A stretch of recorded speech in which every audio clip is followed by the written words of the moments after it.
então, né, hoje é dia 11 de março de 2021, estamos na nossa terceira aula do semestre, do primeiro semestre de 2021. E aí nós estávamos conversando antes de gravar o que já está lá no AVA disponível para vocês. A palestra da professora Simone Guerra, que foi dia 25 de fevereiro, foi naquela semana pedagógica. Tem disponível no YouTube da Fabel, está lá no grupo também das turmas do WhatsApp, está lá no AVA também o link. E a professora Simone, ela fez a palestra já fazendo um link com a nossa matéria, porque a palestra dela foi sobre a atuação da equipe pedagógica direcionada para a inclusão. Eu fiz um link com a nossa outra disciplina, não estamos falando, agora nesse semestre nós não estamos dando educação inclusiva. Mas o que nós fizemos? Como a professora Simone, ela tem uma experiência também como gestora de uma escola em São João, de Meriti, que também atende crianças especiais, então ela teria muito que nos passar sobre a experiência dela enquanto equipe, né? Ela é gestora, mas ela também tem atuação pedagógica junto com a equipe dela. E ela está fazendo mestrado na Faculdade Católica de Petrópolis. E ela foi aluna nossa da pós-graduação aí da Fabel. Então, eu digo que ela é prata da casa. Ela foi aluna nossa da Fabel. Então, ela fez 2 pós-graduações na Fabel. Ela fez gestão e fez educação especial. Pós-graduação em educação especial. Então, o nosso primeiro encontro foi dia 25 de fevereiro e foi a palestra da professora Simone. E aí está lá no AVA, tipo um questionário que se tornou um relatório, que está aberto até o dia 1º de abril. Não é mentira não, tá? Mas até o dia 1º de abril, vocês vão fazer lá no AVA esse questionário. São 3 perguntas bem abrangentes, dissertativo, é claro, não é um questionário de múltipla escolha. Tá bom? Então, eu estou esclarecendo para nós começarmos a nossa aula. E também eu coloquei lá no AVA agora à tarde a nossa apostila, que é a apostila que nós já começamos a trabalhar desde a aula passada, que é a orientação educacional e gestão democrática no contexto escolar. E nós vamos, durante as nossas aulas até o final de março, nós vamos trabalhar essa apostila, esse artigo, digo apostila, porque realmente ela é bem estruturadinha. Então, esse artigo, ele está dividido em um resumo, que nós vimos na primeira aula, semana passada. Hoje nós vamos ver a base da introdução desse artigo e ver também hoje a parte que fala do item 2, que é a escola e a gestão democrática. Então, hoje nós vamos até a página 8 e 9 desse artigo. Então, eu trouxe para vocês um resumo dessa primeira parte. Então, nós vamos ter a nossa aula no Meet, nós vamos ter a apostila lá disponível para vocês depois poderem estudar com mais tranquilidade, né? Hoje vai ser uma aula, como na aula passada, um resumo, mas com os itens principais que esse artigo vem falando sobre a orientação educacional e a gestão democrática dentro do contexto escolar, é claro. Ok? Então, eu vou colocar aqui os nossos slides agora. Tem alguém que gostaria de perguntar? Tem alguma dúvida sobre esse caminho que nós estamos fazendo? Eu vou rever também a ementa da nossa disciplina muito rapidamente agora, que é o nosso planejamento do semestre, ok? Então, aqui, olha, vocês estão vendo a ementa da disciplina? Eu vou fazer rapidinho aqui uma revisão para quem não esteve na aula passada. E são os conteúdos que nós vamos trabalhar nesse semestre, são esses aqui, que estão aí na ementa, que todos estão vendo, né? E então nós vamos fazer um semestre conversando sobre essas duas funções importantíssimas na escola, que é a coordenação e orientação escolar. E, na verdade, existe vamos dizer assim, a fusão das ações desses profissionais dentro da escola. Antigamente existia, por influência da Revolução Industrial, uma separação de atribuições dessas pessoas.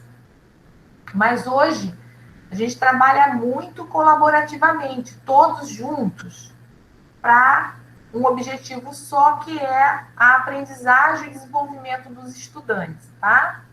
Então, coordenação e orientação escolar são essas duas pessoas, eu digo que são duas pessoas importantes que nós vamos desenvolver durante esse semestre, né? Então, dependendo do que vocês, depois que fizerem pedagogia, forem trabalhar, né? Qual a área que vocês vão atuar, pode ser que vocês sejam um orientador educacional ou coordenador escolar. Sendo que existem algumas questões que nós conversamos na aula passada, que hoje algumas redes já não fazem mais concursos para esses especialistas que nós consideramos, né? O orientador escolar, o supervisor escolar, que é o orientador pedagógico. Hoje, algumas redes só tem o coordenador, e essa pessoa faz sozinha todo o trabalho. Então, por exemplo, o município do Rio já não tem mais esses profissionais na rede. Só tem coordenador pedagógico, que é a pessoa que vai fazer todas as funções na escola. Então, essa é a ementa da nossa disciplina. Professora, por isso que agora tem coordenador de turno? Não, o coordenador de turno é uma outra função. Entendi. O coordenador de turno, ele é responsável pelo funcionamento do turno. Ele não responde pela parte pedagógica. Ele vai dar entrada nas crianças, vai coordenar o recreio, vai coordenar o funcionamento do turno de uma forma mais administrativa e funcional. Esse coordenador aqui da nossa disciplina é o coordenador pedagógico, e é a pessoa que hoje algumas redes só tem ele como profissional, além da direção da escola. Aqui na Baixada Fluminense, as redes ainda implementam concursos para a orientação educacional, para supervisão. Tem esses especialistas, tá? Não sei se... Nossa, desculpa interromper a senhora de novo. Mas não seria maçante, professora, só para um coordenador, digamos, tem 3 turnos e ele coordena aquilo tudo? Sim. Né? Isso que entendeu? Eu penso dessa forma, não sei se eu estou pensando errado, porque coordenar isso tudo, a gente sabe que um turno só, com várias outras coisas a fazer, e coordenar um turno já é complicado, imagina coordenar todo um colégio. Isso, é muito difícil. Então, eu só estou, assim, fazendo eu tirei a câmera, tá, gente, que está oscilando aqui a minha internet. O que acontece? Existem muitas discussões com relação a essa tomada de decisão de determinadas redes. Por exemplo, eu fui, inclusive, já orientadora educacional do município do Rio há muito tempo atrás, e quando eu entrei lá, em 1992, foi o último concurso que o município do Rio fez para esses especialistas. Ele não fez mais concurso para esses especialistas, e na rede municipal do Rio de Janeiro, do município do Rio de Janeiro, existe a figura do coordenador pedagógico. Entendeu? Então, é uma decisão que não é uma decisão, eu como, né, e vocês que estão fazendo pedagogia, sabem muito bem, já atuam como profissionais de educação, sabem muito bem das especificidades do dia a dia de uma escola. Então, é importante que esses profissionais estejam atuando de forma conjunta para dar certo, né, o processo escolar, ok? E algumas redes particulares, dependendo do seu regimento escolar, eles também podem definir ou não esses profissionais. Por isso que nós, pedagogos, nós temos que lutar muito para a nossa profissão se manter de uma forma respeitosa. Porque realmente uma pessoa coordenando sozinha uma escola, além da gestão, fica muito sobrecarregada. Tá? Então, é muito importante a gente ter essa perspectiva do que está acontecendo hoje na realidade das escolas públicas e nas escolas privadas, com relação à nossa profissão. Porque vocês vão sair com especialização, né? Pedagogos, orientadores educacionais, orientadores pedagógicos, gestores de escola. Então, por isso que nós estamos tendo essa disciplina de orientação educacional e coordenador, para vocês terem essa noção de como atuar como orientador educacional e como coordenador. Eles ficarem preparados aí para essas ações. Então, essa é a nossa ementa. Planejamento, a gente vai ver planejamento, execução, coordenação, que são todas as atribuições desses profissionais. Acompanhamento e avaliação de projetos e experiências educativas escolares e não escolares também. Produção e difusão do conhecimento científico teórico do campo educacional, com contextos escolares, em contextos escolares e também não escolares.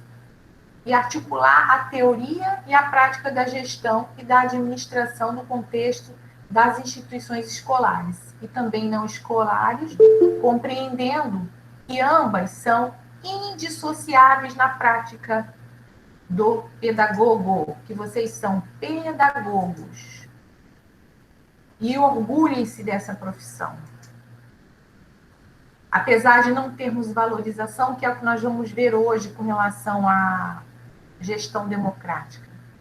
E também esses profissionais, né, eles devem ter a participação em atividades da gestão de processos educativos, no planejamento, implementação, coordenação e acompanhamento e avaliação de atividades de projetos educativos escolares e não escolares.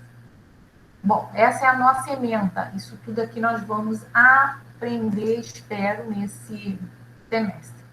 Aqui está a resolução, que é a base da nossa ementa, que fala da criação do curso de pedagogia, licenciatura, que vocês estão fazendo justamente licenciatura em pedagogia. A nossa aula passada foi dia 4, nós vimos o início desse artigo, que fala exatamente da orientação educacional e gestão democrática no contexto escolar. E temos esses dois autores aqui, a Daiane Rocha Queiroz e o Sidney Barbosa.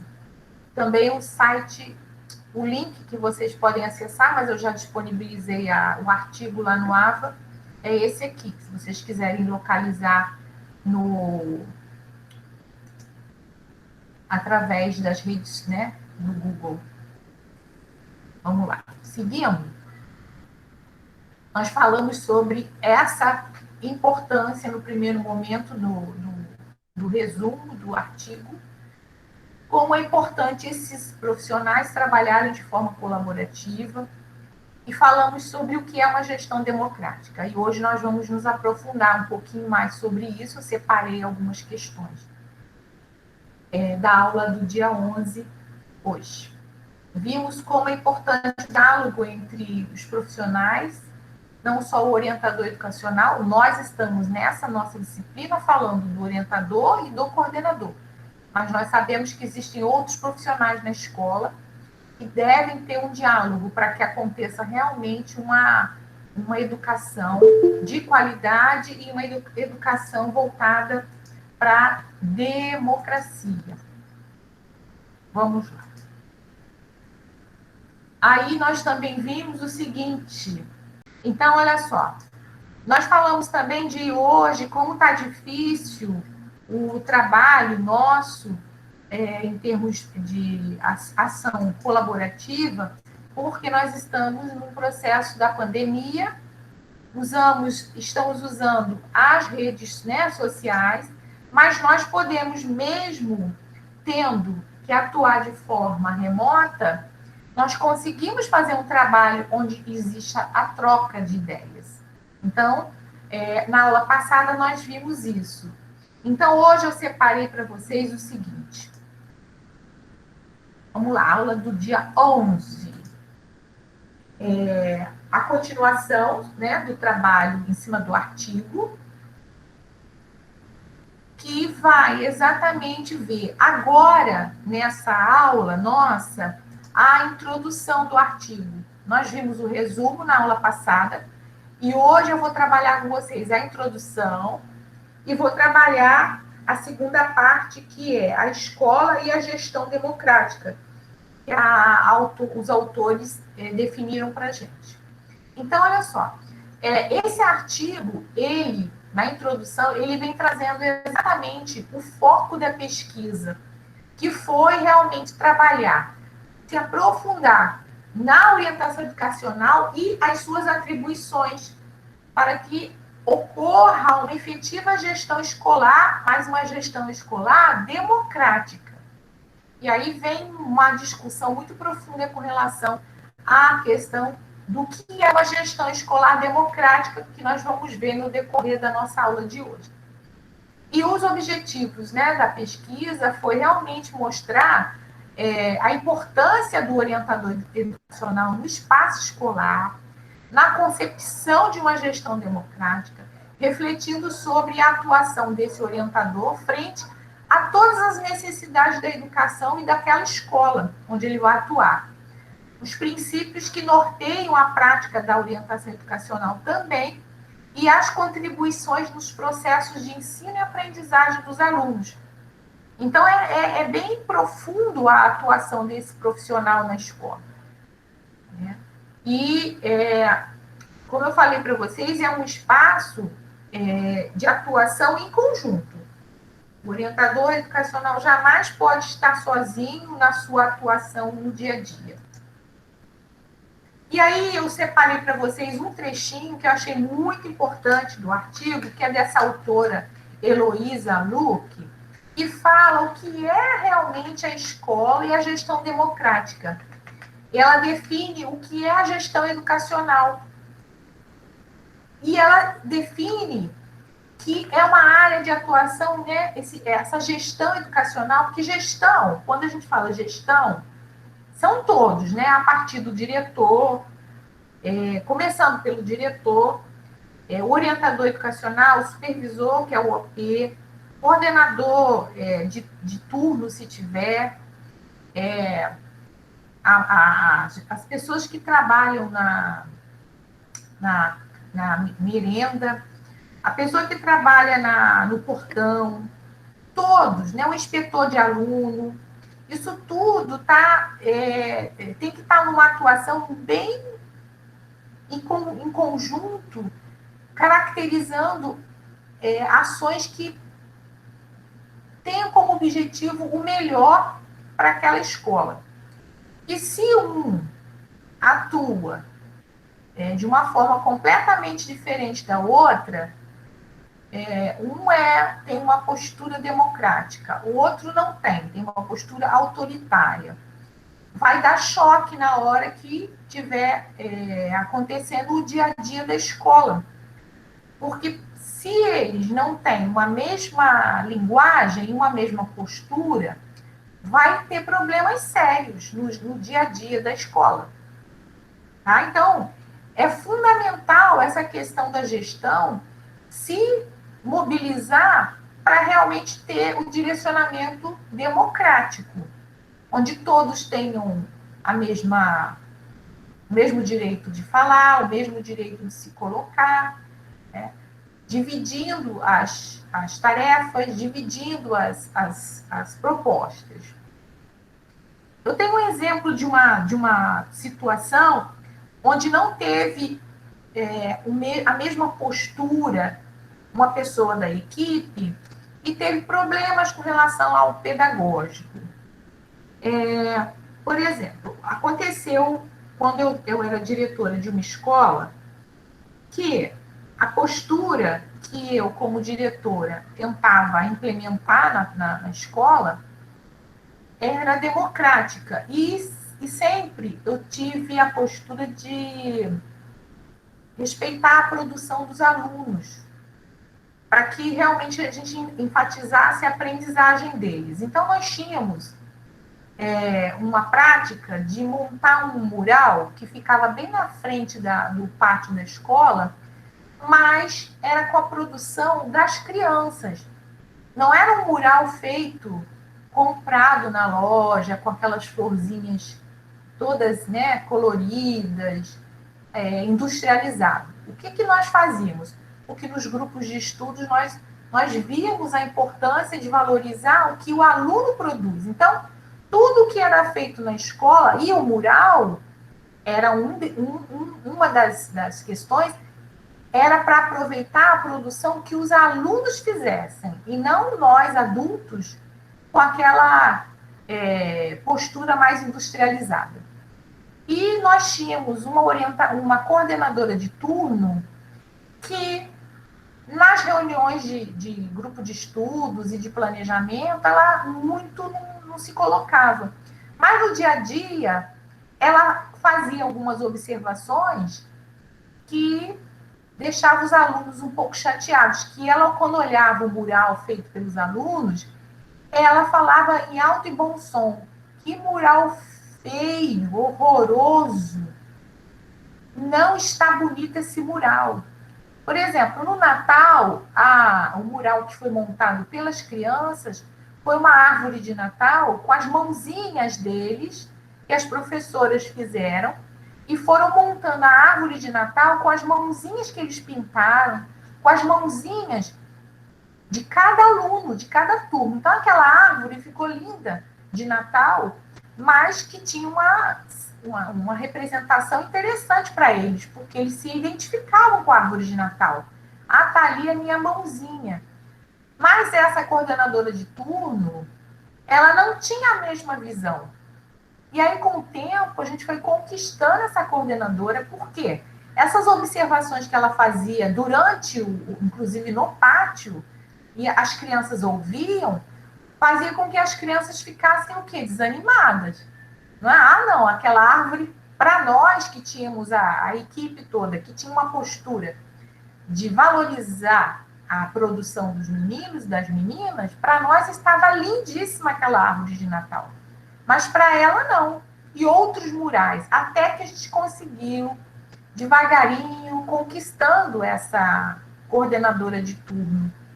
Entenderam? Então, a linguagem e a gestão democrática, ela tem que ir todo mundo para o mesmo caminho, visar o mesmo objetivo, que está aqui de acordo com essa autora. A gente tem que visar o objetivo comum de qualidade de ensino e dos seus recursos, dos seus resultados. Agora, se a equipe, né, tem uma postura autoritária e tradicional, com certeza vai produzir outras questões, né? Mal vai ser realmente as produções dos alunos que vão ser colocadas no mural ou valorizadas dentro do processo pedagógico. Que existe essa questão, a gente tem que ter muito definido que postura nós vamos ter como profissional. E se eu for um profissional, seja orientador educacional ou um coordenador, que tem uma visão tradicional, uma visão autoritária, e se o restante da equipe também for, vai caminhar por uma trilha que os alunos não vão ter direito de produzir, não vão ter direito de falar, vão ter realmente uma certa dificuldade. Bom, eu acho, né? Eu admiro mais uma gestão que seja democrática, onde todos possam colocar suas opiniões. Dá mais trabalho uma gestão democrática, porque você tem que ouvir todos, tem que tirar dali uma opinião para que o grupo todo realize as ações. Vocês podem interromper se vocês tiverem alguma dúvida, tá bom? Aí, o contrário de uma gestão democrática seria, eu trouxe para vocês aqui um exemplo de uma gestão autoritária. Está aqui, de repente, uma pessoa de uma equipe que não permite diálogo. Está ali estabelecendo, né? De repente, essa pessoa aqui pode ser uma orientadora educacional, ou gestor, diretor da escola, ou coordenador, que está numa reunião, mas a postura dele não é democrática. E aí vocês estão vendo aí a postura de cada um, né, da equipe, como é que está. Como estão distantes ou apavorados com relação ao que de repente está acontecendo nessa reunião aqui. E aí também tem essa posição aqui, como eu falei, que é totalmente contrária à escola e à gestão democrática. Obedece, mas através, né, a pessoa tem que obedecer sem discutir a opinião de um que seja de cima para baixo. Então, isso aqui não é uma gestão escolar democrática. Eu vou voltar aqui, né, porque esse é o nosso objetivo hoje, de conversar com vocês sobre a escola e a gestão democrática. Como é que deve ser uma gestão educacional. E aí, seguindo, tem alguém que colocou alguma coisa no chat? Porque eu não estou vendo o chat.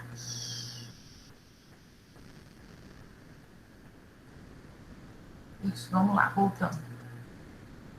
E aí eu coloco aqui para vocês uma definição que também está lá no artigo, mas eu fiz de uma forma resumida hoje para vocês. O que seria a democratização? O que é a democratização na escola? É justamente o contrário disso tudo aqui, ó. Tá bom? Vamos lá. A democratização da escola a torna mais aberta, né, às comunidades e mostrando a importância da participação das decisões que são importantes, né, buscando o desenvolvimento dos seus filhos, que são o nosso futuro. Isso é indiscutível, né? A criançada é o nosso futuro. Em uma gestão democrática, essa relação com a comunidade assistida, né, propicia as discussões sobre questões como o orçamento da escola, as suas dificuldades, fortalecendo os pilares dessa convivência escola-comunidade, formando melhores líderes políticos e comunitários. Então, como é importante, quando existe uma postura de uma gestão democrática, que atinge todos da comunidade, não só a comunidade escolar, mas toda a comunidade no seu entorno. Inclusive, eu estou lembrando aqui, eu não sei, Paulo, se você está aí, de repente ele podia falar um pouquinho rápido. E ele fez o TCC, muito interessante, que ele falou do fracasso escolar, mas ele escolheu uma escola que tinha um diálogo, que tem um diálogo muito grande com a comunidade. E desenvolveu vários projetos para tentar superar o fracasso escolar. Então, quando uma gestão escolar tem essa característica democrática, com certeza vai acontecer ações direcionadas para que a comunidade toda ganhe, para que a comunidade toda realmente troque e busque realmente que essas crianças se tornem, né, pessoas, cidadãos melhores no futuro. Paulo, você está aí? Oi, professora, estou sim, posso falar. falar rapidinho dessa experiência, porque no seu TCC ficou claro, né, a ação lá da escola Priscila. Sim, então, quando eu ia fazer base, eu sempre quis fazer baseado em alguma coisa em relação a Belfort Roxo, né, para poder ver, e aí eu me despertei para uma área que fosse uma comunidade, porque às vezes a gente tem muito uma crítica dentro da comunidade que ninguém aprende. Aí eu procurei rodar escolas e aí eu vi o Prístila, que é a escola aqui dentro da comunidade do Castelar, que é a Andréia. Ela assumiu a direção, a escola tinha uma invasão, tinha várias, né, uma escola totalmente vulnerável, né, pelo tráfico que domina, e ela começou a fazer vários trabalhos, entre eles, aí me despertou o tema fracasso escolar, mas eu quis trazer o lado da melhoria que ela trouxe para a escola. Então ela criou o projeto Pontinhos, Trilha, que as crianças começavam a criar. Ela criou o primeiro grupo de WhatsApp, né? Onde os alunos colocavam as críticas e os pontos positivos, mas o WhatsApp não pelo próprio celular, mas de uma forma escrita. E aí eles começaram a colocar os pontos positivos e negativos, e toda a parte pedagógica, os professores, a direção começou a se reunir e procurar fazer essa melhora. Depois ela começou a trabalhar no 5º ano com um projeto Trilha, onde eles contavam histórias, escreviam as próprias cartas, e depois desse projeto, elas tiveram os projetos poetinhas, onde eles mesmos criavam, digamos, o seu próprio livro, a sua própria história, e eles mesmos teve um dia de autógrafo, que eles deram autógrafo, visitaram centros de asilo com idosos, e lá eles contaram as suas próprias poesias que eles criaram, deram autógrafo, e ela fez isso. E o IDEB da escola subiu dentro de uma comunidade, ela também fazia o trabalho. Essa semana estava conversando com ela de ligar para os alunos que não iam para a escola, de invasão escolar, e realmente para mim foi uma diferença dentro de uma comunidade onde muitas das vezes o tráfico não deixava ter aula. Eu frequentei a escola por várias vezes, eu vi como que era a escola lá, ela trabalhando com projetos e tentando, e melhorou a vida de muitas crianças. Não, lógico que a gente não consegue alcançar a todos, mas o que ela fez ali foi um trabalho que me encantou e eu fiquei maravilhado.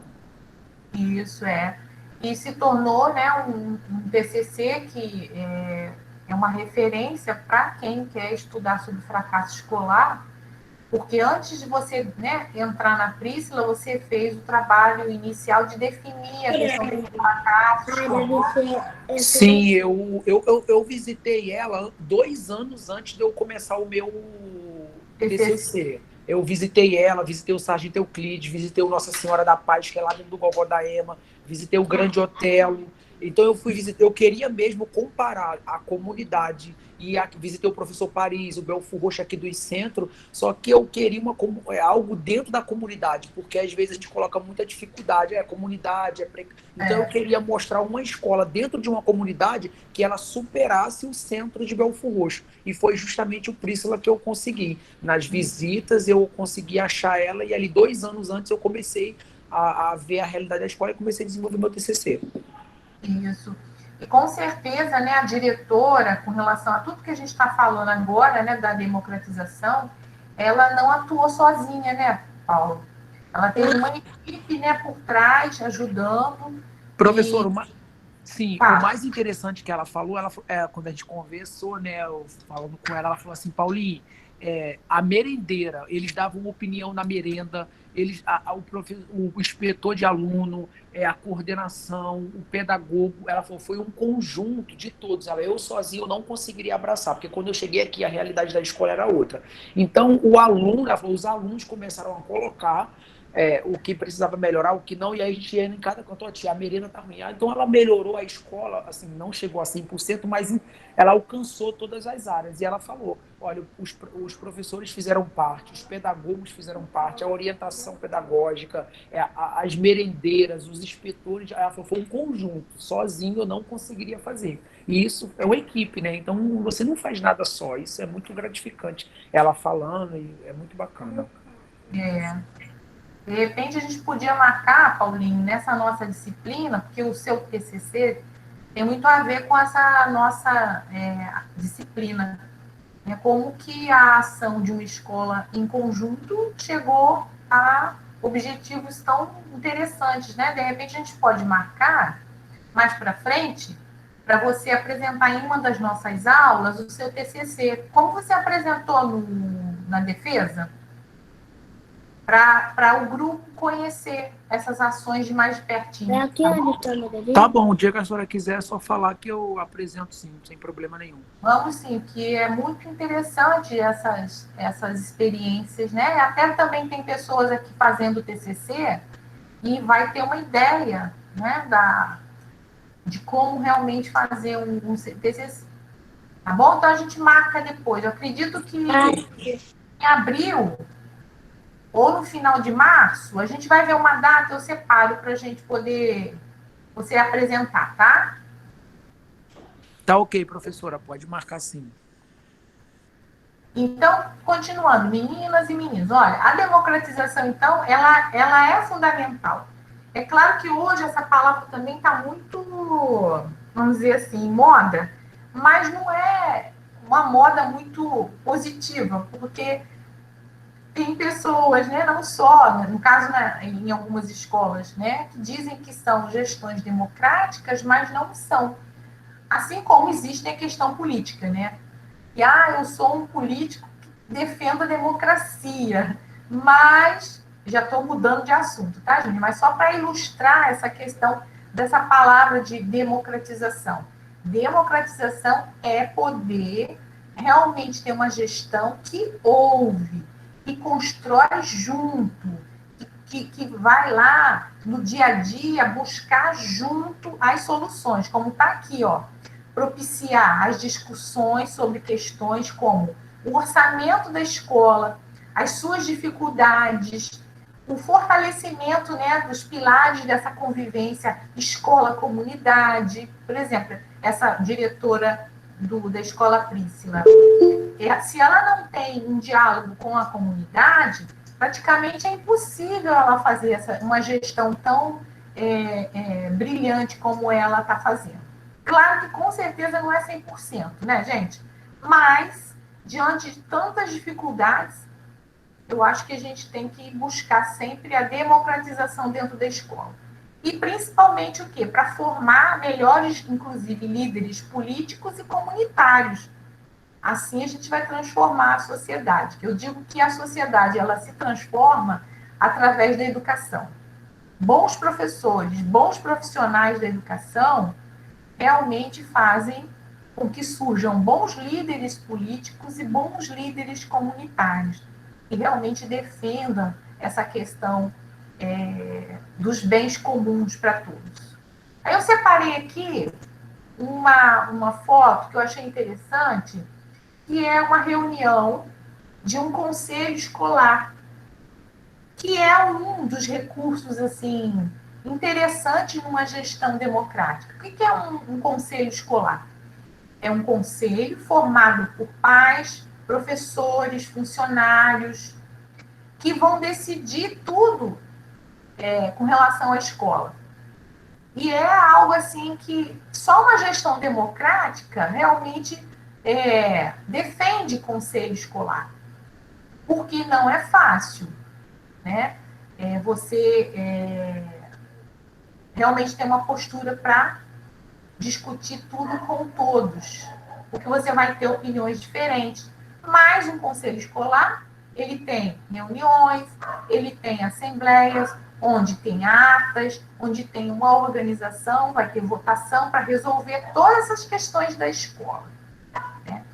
Eu lembro que eu fui professora há muito tempo atrás, lá do José Mariano dos Passos, quando era Nova Iguaçu ainda. Eu iniciei a minha atuação aqui em Belfor Roxo quando era Nova Iguaçu, em 1985.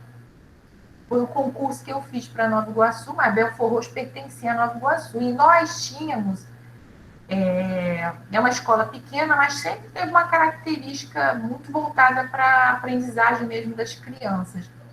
E eu lembro que nós tínhamos, assim, no turno que eu trabalhava, nós tínhamos algumas ações que, juntas, as professoras, a coordenadora e a diretora, na época eu acho que não tinha OP, OE, nós fazíamos coisas assim muito interessantes, mas eram desafios que nós fizemos e propusemos para a escola e conseguimos. Eu lembro que na escola não tinha refeitório, então tinha só uma cozinha pequena, e na hora que a criança ia merendar, o que acontecia? Eles tinham que sentar no chão, pegar o pratinho que era de alumínio, colocar entre as perninhas e comer.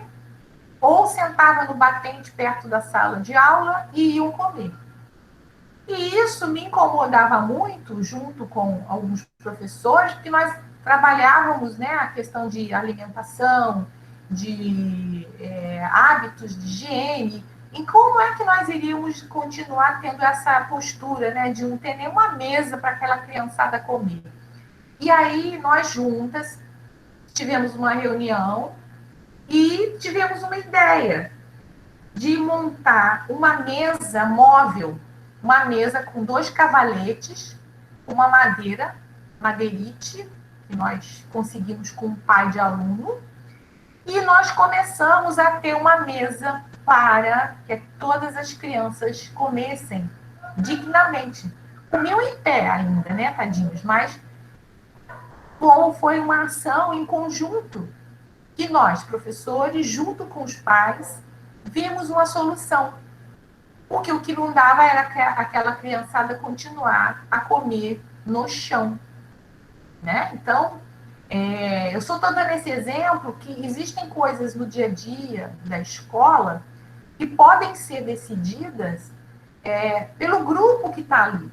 E caminhos que sejam pedagógicos, que sejam realmente para o bem daquelas crianças. E aí, eu tenho outros exemplos que nós fizemos. Hoje, graças a Deus, a escola está ganhando uma nova sede, né? Eu digo que é para eu que comecei a atuar, né, como professora aqui em Belford Roxo, no José Mariano, eu fico muito feliz, porque lá atrás eu vi a dificuldade toda que a escola passou, né, até chegar aos dias atuais. E mesmo sendo uma escola pequena, com 4 salas, é uma escola que tem uma atuação de excelência com relação à aprendizagem das crianças, né? E aí eu teria outros exemplos, mas aí não vai dar tempo da nossa aula eu passar para vocês. E aqui eu trouxe uma outra foto, que é uma reunião, né, de algumas pessoas, parece-me mães, do conselho escolar. Né? O que é conselho escolar? Temos que participar do conselho escolar e sermos representantes e darmos realmente essa possibilidade de todos de discutirem todas as questões que envolvem a nossa instituição escolar. Aí um outro item, agora saindo da gestão democrática, falando agora do papel do educador, que é todo profissional. Todos os profissionais que estão dentro da escola são educadores. E aí eu separei essas 3 frases que diz o seguinte: o bom educador é aquele que considera as diferenças, respeita e é observador de quê? Da realidade. Ele instiga, ele provoca a investigação e a dúvida e acredita na educação democrática, baseada no diálogo. Então, quer dizer, tem que realmente, o bom educador, ele tem que estar aberto ao diálogo. Porque muitas vezes você ouvindo, você aprendendo a ouvir, você vai encontrar soluções juntos, né? Todos juntos. A melhor forma para que aconteça realmente um direcionamento para resolver algum problema. A outra frase que eu selecionei para vocês, né? O papel do educador é também dar a oportunidade de vivenciar novas experiências para os educandos, para os alunos. Porque se a gente não tem essa perspectiva de sermos criativos, sermos assim, pesquisadores, os nossos alunos também não vão ter esse espírito, né, de buscar novas experiências de aprendizagem. E nós temos que sempre buscar, né, que os nossos estudantes, eles mantenham sempre essa atenção e as necessidades. Nós temos que estar com os nossos olhos voltados para as necessidades deles. E respeitando, inclusive, os valores de cada um. E aí nós sabemos que cada criança traz a sua formação cultural, cada um foi criado e está sendo criado numa família. Então, nós temos que, como educador, ter essa visão. E para Freire, Paulo Freire, nosso grande educador, quando existe uma real condição de aprendizagem, os nossos educandos se transformam em reais sujeitos. E eles são protagonistas da construção do saber. O que é protagonista? Eles são principais, né? São sujeitos que vão se tornar principais na construção do saber e, desta forma, ao lado do educador, né? Ele se torna igualmente sujeito do processo todo de aprendizagem. Como eu coloquei para vocês, nós tivemos uma pedagogia há algum tempo atrás que a criança e o educador, o educando, o estudante, ele não tinha voz, ele não tinha oportunidade de falar. Ele sentava um atrás do outro, o professor lá na frente, e ele era só receptor daquele conhecimento, sem ter oportunidade de perguntar, sem ter oportunidade de participar. Ele não era protagonista, ele não era importante nesse processo. E aqui Freire está dizendo que realmente nós temos que, quando somos bons educadores, bons professores, nós temos que fazer com que esses sujeitos sejam os construtores do seu próprio saber. E aí existem várias teorias que mostram como é importante a criança saber. Porque se ele só decorar, se ele só conseguir copiar, ele não está construindo o saber. Ele está repetindo modelos que estão sendo passados para ele sem que ele pense, sem que ele construa o saber. Tá bom? Bom, agora tem uma questão muito séria também que o artigo traz, que é uma reflexão que, infelizmente, nós estamos vivendo, no momento, uma crise escolar. Todos nós sabemos. Só que essa crise escolar, ela não vai durar a vida toda. Então, Gadotti, que é também uma outra referência de autor com relação à educação no Brasil, ele diz, e ele cita aqui algumas questões da crise escolar que nós estamos passando. Ele diz o seguinte, que nós estamos passando uma crise profunda com relação aos nossos salários, na incapacidade de solucionar problemas, na própria sociedade. Aí vem uma questão muito séria, né, que repassa para a escola a obrigação de alimentar, resolver problemas psicológicos dos alunos, de resolver os problemas sentimentais dos pais, exigindo da escola o que ela não pode oferecer. Então, a gente vive hoje várias questões. Primeiro, ele coloca a questão salarial, né, que é muito séria, né, e um dia nós vamos ter realmente o nosso salário valorizado, e infelizmente, no nosso país ainda não temos, né, essa condição, mas um dia nós vamos chegar lá, se Deus quiser, porque eu acho que é uma profissão, eu acho, não tenho certeza, né, é uma das profissões mais importantes de um país que realmente é a se desenvolver.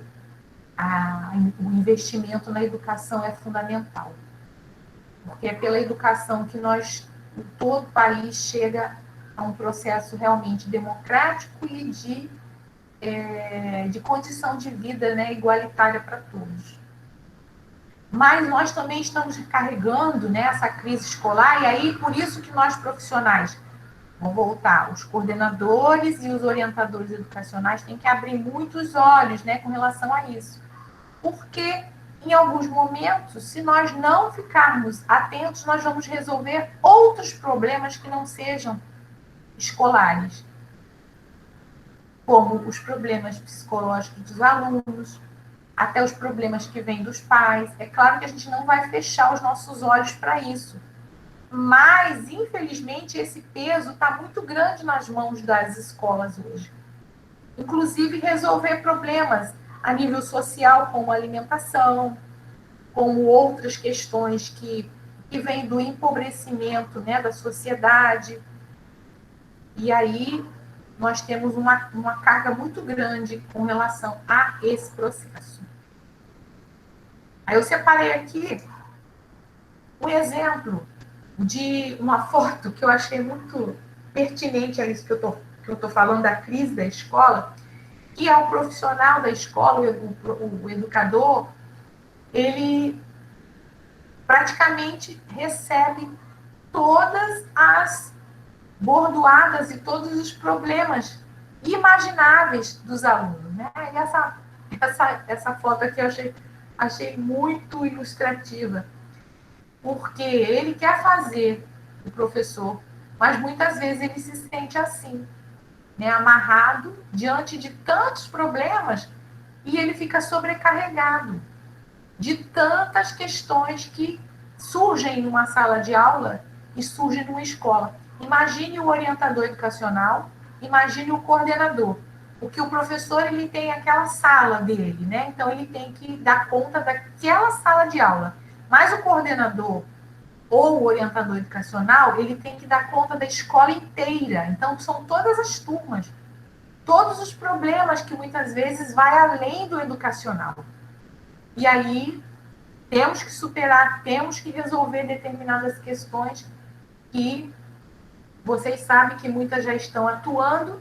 E aí eu trouxe aqui um exemplo, que é, hoje, nós estamos com esse problema sério, né, da pandemia, a transferência para a escola, para que ela resolva não só a questão pedagógica, que é a dificuldade nossa de continuar, né, dando aula online, mas também a própria alimentação, as cestas básicas que devem ser distribuídas pelas escolas, né?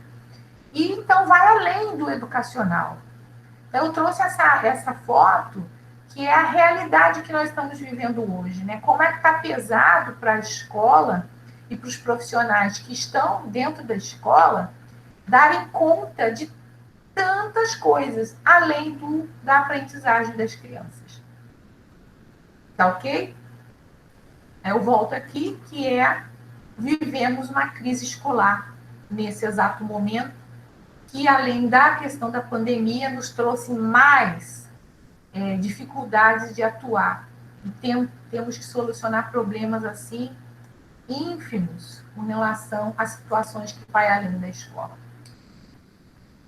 Para finalizar, eu tenho mais 3 slides, deixa eu verificar aqui isso, 3 slides que fecham falando da questão da gestão democrática e volta para o assunto do gestor. O gestor, que é o diretor, mas o gestor ele não coordena sozinho. Então, aqui esse slide eu trouxe para vocês uma reflexão com relação a essa atuação, né? Para que uma verdadeira gestão democrática escolar aconteça, é necessário um gestor responsável, organizado, olha quantas coisas que estimula e coordena a comunidade escolar, assegurando a participação de todos os envolvidos. E também ele tem que ter uma liderança e referencial teórico, com o intuito de quê? De promover uma ação que seja uma ação integrada, que foque em atingir as metas traçadas para a evolução de todas as atividades realizadas na escola. Olha aí. Aqui, ele está enfatizando mais o gestor com relação à direção, mas todo profissional que atua dentro de uma escola, como o orientador educacional, que é o que nós estamos vendo na nossa disciplina, ou o coordenador pedagógico, ele também é um gestor. Ele está junto com o diretor. Então, ele também tem que ser responsável, ele tem que ser organizado, ele tem que estimular e coordenar a comunidade escolar, né? Assegurando que todos participem, que todos realmente se envolvam no trabalho. E aí, existe um processo que todo mundo já deve ter ouvido falar, que é o projeto político-pedagógico, que deve ser construído junto, e o projeto político-pedagógico é a estrutura de uma escola. Tudo que está no projeto político-pedagógico tem que ser elaborado em conjunto com todos. Aí eu separei também, aqui a autora Luque, né, ela também vai evidenciar o desempenho da equipe, que eu digo que são gestores. Aí toda equipe que atua numa escola, ela depende da capacidade dos seus membros, né, que devem trabalhar sempre em quê? Em conjunto, de forma solidária, mobilizando, de forma recíproca, e um intercomplementando o outro. Essa palavra ficou enorme, né? A intercomplementaridade dos seus conhecimentos, habilidades, as atitudes, com vistas à realização da responsabilidade comum, de todas as responsabilidades comuns de uma escola. Então, o orientador educacional complementa o orientador pedagógico, que complementa o gestor, e ali, cada conhecimento deles específicos vai juntar para que todos possam desenvolver o mesmo objetivo, que é a atuação de qualidade da escola, né?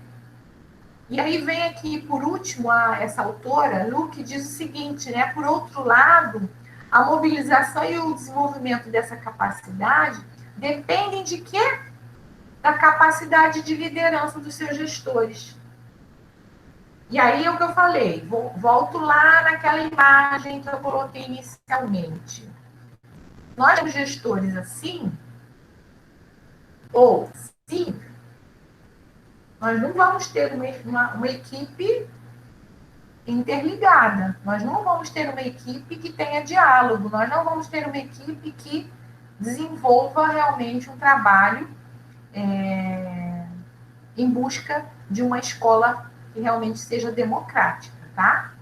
Então, ó, voltando lá no slide, o desempenho da equipe depende de tudo isso, que os membros realmente trabalhem em conjunto, mas principalmente tudo isso vai depender da capacidade do seu líder, do seu gestor. Então, se um gestor tem uma característica autoritária, vai ter dificuldade da escola funcionar de forma mais ampla e de forma mais comunitária. E aí, por último, eu trouxe esse slide que fala do projeto político-pedagógico ou regimento escolar. O projeto político-pedagógico, as escolas públicas, elas devem construir em conjunto, e as escolas particulares, elas têm os regimentos escolares. Algumas escolas privadas até já estão usando particulares, fazendo projeto político-pedagógico também. E aí eu trouxe aqui uma reflexão de Ferreira, de 1998, né, que explica que em uma gestão democrática, o projeto político-pedagógico ele deve ser construído de forma o quê? Coletiva. E que tenham nesse trabalho uma potência de transformação. Isto é necessário exercer nas escolas todas as competências para que o ensino realmente aconteça e a aprendizagem se realize, e se construa um diálogo, no respeito e nas práticas efetivadas no companheirismo e na solidariedade. Então, a gente percebe muito que até o projeto político-pedagógico, quando ele não é construído coletivamente, ele não é o retrato da escola. E existem projetos políticos pedagógicos que as pessoas nem participam da construção, é mais um papel guardado na escola só para constar. E aí, esse direcionamento, né, de uma escola que realmente tenha conselho escolar, que os assuntos sejam discutidos e tudo seja resolvido de forma colaborativa, não existe. Porque o próprio projeto político-pedagógico não foi construído de forma coletiva. Não foi dado voz para aquelas pessoas que atuam nas escolas pudessem realmente participar. Eu já tive escolas e, quando a gente vai verificar o projeto político-pedagógico, e eles atuam até já com a criança especial, mas lá no projeto político-pedagógico não tem nada mencionado. E aí, às vezes, a gente até orienta, né, as escolas. Vocês têm que, no início do ano, quando é separado, né, porque todas as redes, principalmente as redes públicas, eles separam uma semana de planejamento. Essa semana de planejamento é para atualizar o projeto político-pedagógico juntos, porque as reuniões são realizadas uma semana antes da escola começar as aulas. É claro que a gente agora está todo mundo de forma remota, mas mesmo assim dá para fazer. Revisar nas reuniões, né, no início do ano, o projeto político da escola. Implementar ações, colocar coisas que a escola, até muitas vezes, como eu falei, às vezes a escola tem já a sala de recursos com as crianças com deficiência, mas não está no projeto político-pedagógico. Existem coisas como as ações que são sistematizadas, como é que é desenvolvido semestralmente ou bimestralmente. A escola faz projetos, como é que é esse trabalho pedagógico? Tudo isso tem que estar no projeto político-pedagógico, que é a identidade da escola. Mas se não for feito de forma colaborativa, não tem fundamento. E aí entra nós, tá? Por isso que eu estou trazendo para nós aqui, na nossa disciplina de coordenação e de orientação educacional, que nós temos que construir juntos com todos os outros elementos lá da escola. Vocês forem um dia orientador pedagógico, orientador educacional, coordenador pedagógico, tem que todos estarem debruçados fazendo o PPP, no período em que ele é designado para revisão, de atualização. Tá ok? Então, o que eu trouxe para vocês até aqui? É até a página 8 e 9 do nosso artigo. Então, quem já puder pegar o artigo, baixar, como eu orientei na aula passada, abrir um arquivo direitinho no computador de vocês ou no notebook, coloquem lá o artigo, coloquem, eu ainda não disponibilizei os slides, mas já podem fazer a leitura para não acumular. Porque o que acontece? Quem já foi meu aluno, que a maioria aqui já foi aluno meu, não é? No outro bimestre, as nossas aulas, elas têm uma ligação uma com a outra, e eu sempre tenho uma apostila ou um artigo como pano de fundo.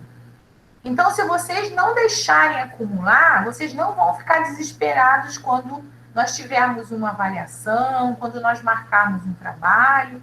Por quê? Até aqui, nós chegamos até a página 9 do nosso artigo. Então, a professora deu aula passada sobre o artigo, hoje, mais uma vez, sobre o artigo, parou na página 9.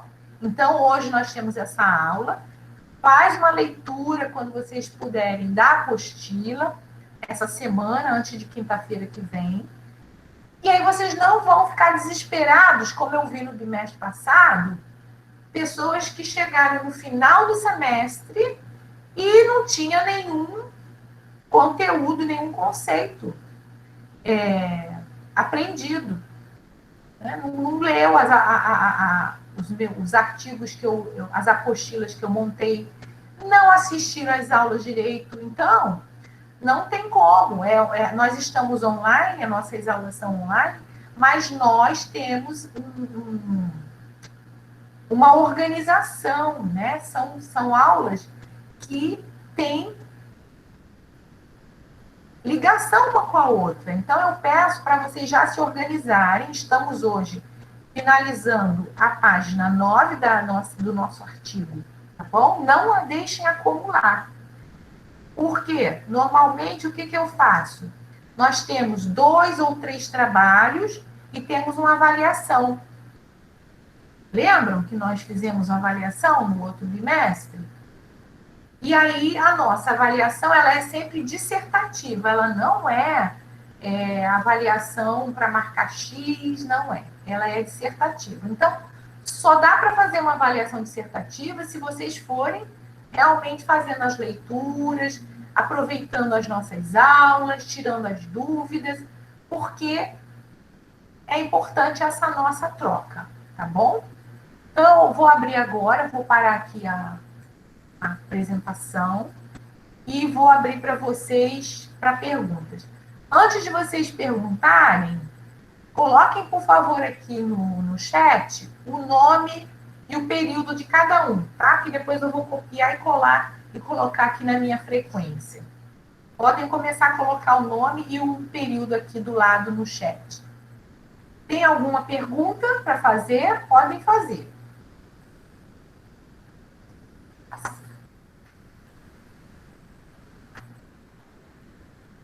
Tem alguma pergunta sobre a nossa aula hoje? Gestão democrática, a questão da postura nossa como elemento de equipe, o gestor, essa atuação colaborativa. Ninguém vai perguntar nada? Está todo mundo, sabendo. Então, a aula que vem eu vou fazer uma avaliação oral, tá? Com vocês, sobre a aula de hoje. Pode falar, Marilene. Marilene. Sou eu, professora. A Marilene está com a mãozinha levantada. Pode falar, Cristina, então. A senhora estava falando aí sobre essa gestão democrática, e realmente a gente já fizemos assim, estágio em certo colégio, temos algumas coisas em algumas escolas, né? Sim. E quando a gente estuda a questão, quando é explicada, como é que se agir e tal, às vezes a gente encontra certas escolas que não tem essa postura, né? Não tem esse maneira de trabalhar em conjunto. Às vezes a professora, ou quer dizer, dentro da sala de aula, às vezes o professor demonstra uma ditadura, né? Que ele tem que falar, mas ele não dá oportunidade. A gente já começa a perceber isso dentro da sala de aula, né? Isso, A pessoa não dá essa oportunidade. Eu já observei isso, já fiz estágio em alguma escola, tem umas que realmente, eles trabalham em conjunto, dá a voz ao aluno para falar, o que o aluno está pensando, tal, e conversa, já teve escola assim, que assim, realmente faz muito legal, né? Uma das escolas até aqui do município, aqui perto de casa, Aurora, eu fiz estágio, uma escola que era assim, muito pequenininha, e ela teve um desenvolvimento muito grande, trabalhoso. Hoje ela é uma escola assim, ela é conhecida como uma escola muito boa, né? Que é a Capela São José. Eu gosto muito dessa escola, as meninas até estudaram lá, e assim, eles fizeram um trabalho bom, muito, muito de excelência, né? Pelo tempo que eu conheço essa escola. E assim, deu muita voz à comunidade, eles envolvem a comunidade. Eu vejo isso. Eles deixam a comunidade falar o que está pensando, o que está sentindo. Eu participei disso também, que eles estudaram lá, e eles chamavam, falavam o que a gente tem que botar para fora, o que a gente estava achando, tinha alguma coisa que não estava sendo legal, e o pessoal falava mesmo, né? Então, assim, essa escola eu vejo ela como uma referência boa, né? E ela é bem desenvolvida, melhorou, está melhor, eu vejo isso. Agora, tem outras escolas que, aqui da mesmo local, mas que eu também já estagiei, e eu vi a diferença, e a gente vê a diferença, né? A gente percebe que, às vezes, em sala de aula, tem alguns professores que eles não deixam os alunos falar, os alunos ficam correndo, porque a criança não tem oportunidade de falar, então ela começa a fazer arte, ninguém deixa de falar, então eu vou chamar a atenção de outra maneira. E eu como observadora, eu não podia ficar falando muita coisa, né? Eu tinha que estar olhando, aquelas coitadas dessas crianças. O estágio é para isso, né? É para você ver o que é certo, mas você também vai ver coisas erradas. E aí, é oportuno que vocês, quando profissionais, não fazer o que vocês viram de errado. O Isso. estágio é a aprendizagem. É verdade. Então eu ficava assim, ai meu Deus do céu. A gente fica vendo essas coisas assim, e aquilo ali às vezes dava uma agonia, né? Dava vontade de você pegar e continuar o estágio da sala. Lá não, mudar dessa sala, porque não é possível. Mas eu tinha que continuar ali. Então, eu ficava ali. Aí teve uma vez até que a professora, ela me deu oportunidade, né? Ela chegou e falou assim, eu não sei, né, que ela queria talvez jogar as crianças, que ela não estava conseguindo contornar as crianças. Aí ela falou assim, você pode ter, quando você vinha na próxima, fazer alguma coisa com as crianças? Eu, tá, fiquei toda feliz. Quando eu cheguei, comecei a trabalhar com as crianças algumas coisas, ela permitiu, né? Eu falei, eu posso fazer alguma coisa? Você fala então, eu acho que foi até negócio da Páscoa, aí ela deu oportunidade para me trazer alguma coisa. Eu sei que eu trouxe, eu levei um fantoche, levei umas coisas diferentes, meu Deus, as crianças ficaram um silêncio. Ela falou assim, falar essas crianças. Eu falei, e eu também dei oportunidade para eles também, né? Eles ficaram, depois, quando eu já saí daquela sala, aquelas crianças me abraçaram de tal maneira que elas falaram assim, tia, você vai vir mais quando? Eu falei, agora eu não posso mais voltar, eu só estou aqui ajudando a tia. Eu queria tanto conversar com a gente. Eu fiquei sem jeito, né? Porque as crianças falam que tem, né? Ele não quer saber, não. E o estagiário, às vezes, é realmente usado como, vamos dizer, um substituto ali de emergência, né? Com relação à falta de dinamismo que, às vezes, você vai encontrar, né, em algumas salas de aula, em algumas escolas. É verdade. O importante é isso, né? Os estágios nos dão assim uma visão para não fazer o que vocês viram de errado. Façam o que viram de certo. Que existem também profissionais, né? Teve uma escola muito bacana também, aqui dentro de Nova Aurora, que foi até no Brizolão. Às vezes o pessoal fala muito, Brizolão, mas realmente, esse Brizolão eu participei. E aí, eu achei assim, interessante que eu era estagiária, mas eles falaram, teve lá uma reunião, e foi todo mundo, e eles falaram assim, não, Cristina, você também... Eu falei, vou poder participar? Vai sim, você pode participar com a gente. Aí eu participei dessa reunião, foi uma gestão democrática, que eles estavam usando ali naquele momento, a direção veio, acho que era a coordenadora veio, né? Trouxe o assunto, ela colocou o assunto lá em pauta, trouxe assim, a sugestão dela e a opinião de todo mundo. A opinião tal. Aí ela falou assim, então vamos fazer o seguinte, vamos votar, né? Vamos embora ver. Ela botou eu achei aquilo muito bacana da parte dela. Votar, né? Para todo mundo na decisão, porque houve duas questões, né? Teve ela trouxe uma questão e ela falou assim, abriu para outras.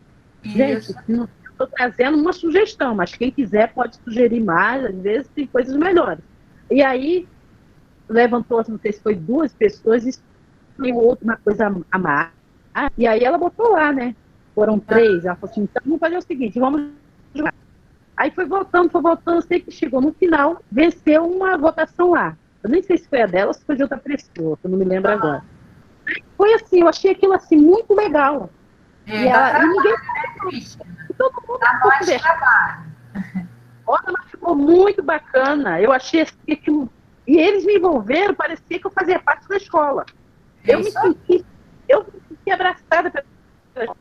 Eles me trataram como se eu fizesse parte da... Eu só era eles me colocaram numa posição como se eu fosse já fazendo parte deles ali. Todo mundo me abraçando. Oi, Cristina, todo mundo me conhecendo, porque assim, sabe, uma felicidade. Falei, meu Deus, que bom, né? Como é que pode? Eles não estavam com aquela coisa, não, você é estagiário.